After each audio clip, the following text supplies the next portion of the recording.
Good morning, dear students. Today we are going to understand two concepts regarding a circle. The first one is circumference.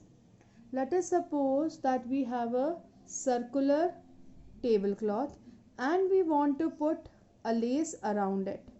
Now, how do I calculate that how much lace is required for this? We cannot measure the curves with the help of a ruler. These are not straight.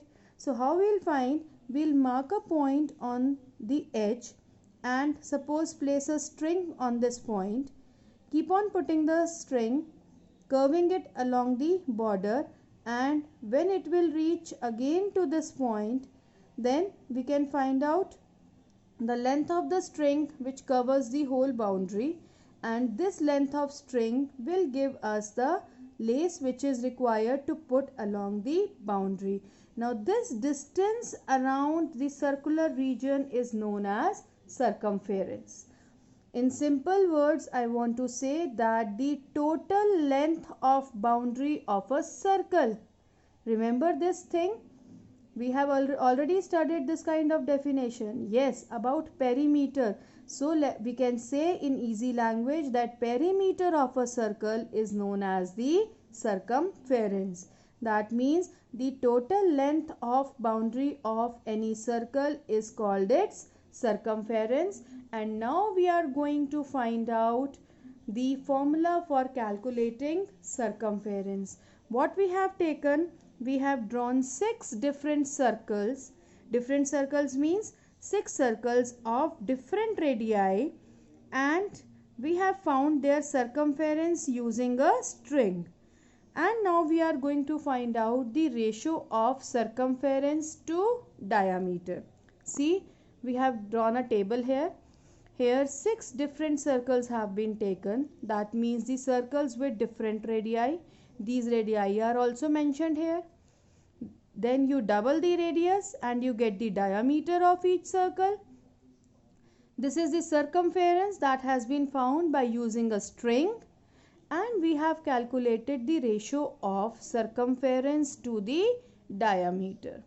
And when the circle is having radius equal to 3.5 centimeter, then its diameter is 7 centimeter. Using string, circumference comes out to be 22 centimeter. So ratio of this circumference to diameter is 3.14. Similarly, we have calculated the ratio of C to D. That means circumference to diameter in all these cases. And if you see the result, what we can infer from this table, that this ratio is approximately the same.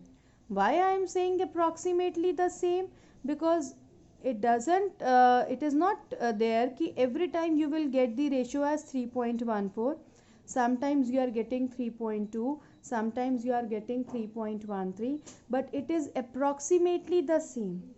And most of the times we are getting this ratio equal to 3.14, and 3.14 its approximate value is 22/7. So this ratio is constant and it is denoted by pi.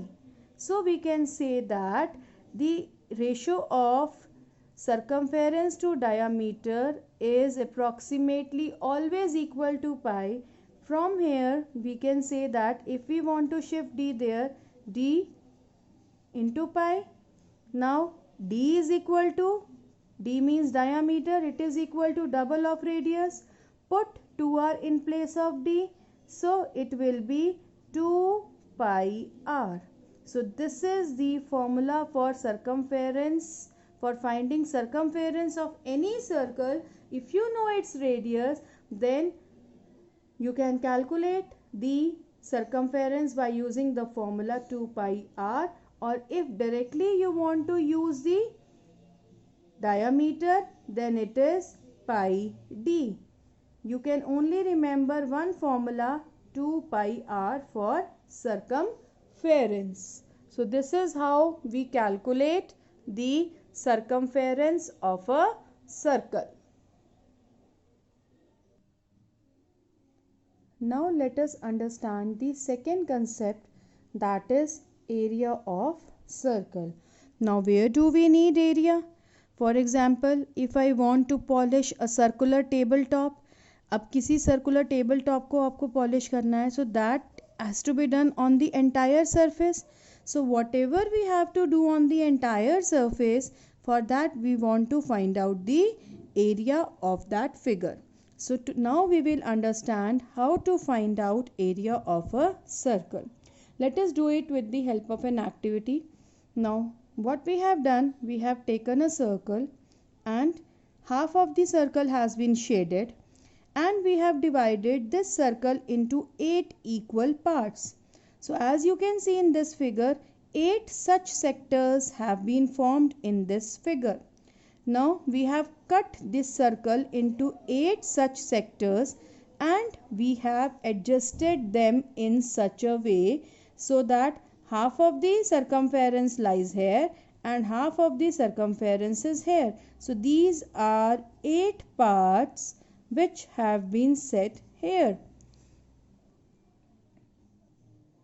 Now similarly, now this circle has been divided into 64 equal parts, 64 sectors, and they have been arranged in the same way. So as you can see, that means the 32 sectors circumference is on this side and rest 32 is on this side. So this is how we have placed, and if you see earlier it was giving you a shape of parallelogram. Now almost when we have divided this into 32 sectors and we have arranged in such a way that we have 32 sectors on each side, then we can say that this approximately takes the shape of a rectangle. Now what is this whole circle is transformed into a rectangle. That means area of this circle is equal to area of this rectangle. Now what is the area of the circle? It is equal to the area of rectangle this formed. That means length into breadth. Now length is this. Here we have 32 sectors, but total there were 64 sectors. So that means this length is equal to half of the circumference multiply breadth. Breadth means this thing, and this is equal to the radius. So multiply r. This 2 gets cancelled with 2. So it is pi r multiply r. So the formula comes out to be pi r square. So the area formula for area of circle is pi r square.